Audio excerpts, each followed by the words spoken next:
আজকে আপনারা এখানে মানববন্ধনে সমবেত হয়েছেন, সবাইকে ধন্যবাদ জানাচ্ছেন। আপনারা জানেন খুনি হাসিনা পালিয়ে গেল, বাংলাদেশ আজকে 1 বছর অতিবাহিত হয়েছেন, কিন্তু খুনি হাসিনা পালিয়ে গেল বাংলাদেশের বিরুদ্ধে ষড়যন্ত্র কোনো বন্ধ হয়ে। আজকে এইখানে বসে বাংলাদেশ ইলেকশনের বিরুদ্ধে ষড়যন্ত্র করা হচ্ছে। জালিয়া পালং ইউনিয়ন দক্ষিণ জালিয়া পালংয়ের পাশে তার বিরুদ্ধে তীব্র প্রতিবাদ গড়ে তুলেছেন। আমরা আগামী দিনে এইখানে কোন এরকম ষড়যন্ত্র আমরা বরদাস্ত করা হবে না।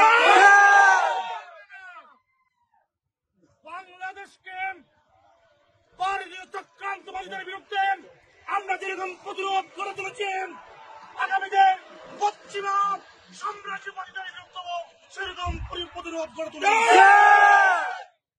আজকে এইখানে বসে বাংলাদেশের বিরুদ্ধে, বাংলাদেশের আগামী জাতীয় সংসদ ইলেকশনের বিরুদ্ধে যে ষড়যন্ত্র করা হচ্ছে, বাংলার জনগণ সেটা মেনে নেবে না। সুপ্রিয় উপস্থিতি, দীর্ঘ লড়াই সংগ্রামের বিনিময়ে খুনি হাসিনা শেখ হাসিনাকে বাংলাদেশের ক্ষমতার মস্তক থেকে ছাত্র জনতা আজকে বিতাড়িত করতে সক্ষম হয়েছে, কিন্তু ষড়যন্ত্র থেমে যায়নি। ষড়যন্ত্র থেমে যায়নি। তার ধারাবাহিকতায় কিছু কুচক্রী মহল, যারা এই ক্ষমতায় আসতে পারবে না, তারা এখানে বাংলাদেশের বিরুদ্ধে ষড়যন্ত্র করছেন। সেটা কখনো হতে পারে না, আমরা বরদাস্ত করবো না। ভারতীয় চক্রান্তবাদীদের বিরুদ্ধে যেই রকম আমরা প্রতিরোধ করে তুলেছি, পশ্চিমা সাম্রাজ্যবাদীদের বিরুদ্ধে আমরা সেরকম প্রতিরোধ। সুপ্রিয় উপস্থিতি, আজকে খুনি হাসিনা পালিয়ে যাওয়ার 1 বছর অতিবাহিত হয়েছে, কিন্তু আজকে সেই রকম একটা আনন্দকর মুহূর্তে আজকে আমাদের এখানে প্রতিবাদ মুখর অবস্থান আসতে হয়েছে। শুধুমাত্র বাংলাদেশের বিরুদ্ধে ষড়যন্ত্র হওয়ার কারণে, আগামী জাতীয় সংসদ নিয়ে ষড়যন্ত্র হওয়ার কারণে আমরা স্পষ্টভাবে বলে দিতে চাই, সেরকম ষড়যন্ত্র আমরা বরদাস্ত করব না। বাংলাদেশকে আরেকটি 1-11-এর দিকে ধাবিত করা হচ্ছে।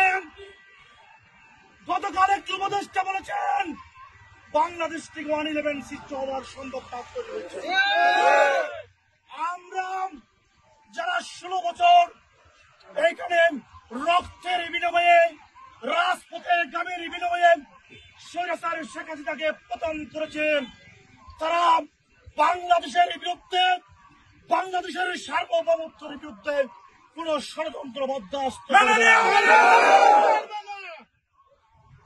ছাত্র জনতা, উপস্থিত ভাই বন্ধুরা, আপনাদেরকে বলছি, আগামী দিনে যেখানে বাংলাদেশের বিরুদ্ধে ষড়যন্ত্র দেখবেন, সেখানে আমরা সমবেত হয়ে ওই প্রতিরোধ গড়ে তুলবে। বাংলাদেশ আজকে 5 আগস্ট 2 সহস্রাধিক রক্ত নেমে অর্জিত স্বাধীনতা।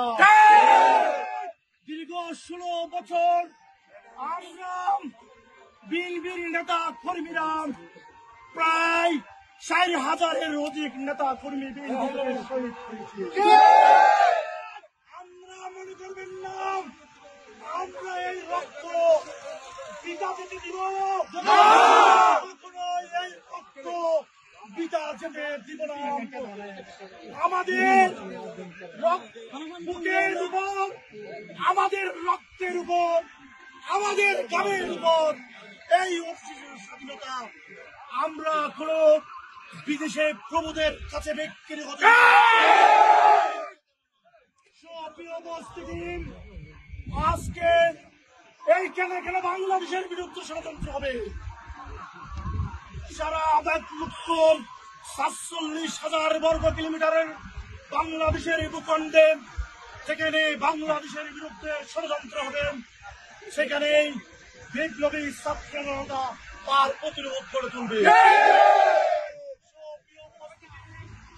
আপনাদেরকে বলতে চাই, এই রক্ত দিয়ে কেনা এই গ্রামের উপর অর্জিত স্বাধীনতা আমরা কখনো অন্যদের হাতে পুতুল হতে দিব না। স্পষ্টভাবে ষড়যন্ত্রকারীদেরকে জানিয়ে দিতে চাই, আপনারা বাংলাদেশের দক্ষিণ প্রান্তে এসে বিলাসবহুল হোটেলে বাংলাদেশের বিরুদ্ধে ষড়যন্ত্র করবেন, বাংলাদেশের আগামী জাতীয় সংসদ ইলেকশন বানচাল করে দেওয়ার ষড়যন্ত্র করবেন, সেটা এই বিপ্লবী জনতা মেনে নিবে না। তাই আগামী দিনে যে কোনো সময় যে কোনো ষড়যন্ত্রের বিরুদ্ধে এই প্রতিবাদী বিপ্লবী চরিত্র আমাদের সবসময় মুখে ধারণ করতে হবে। আজকে যারা এখানে ষড়যন্ত্র করতে এসেছেন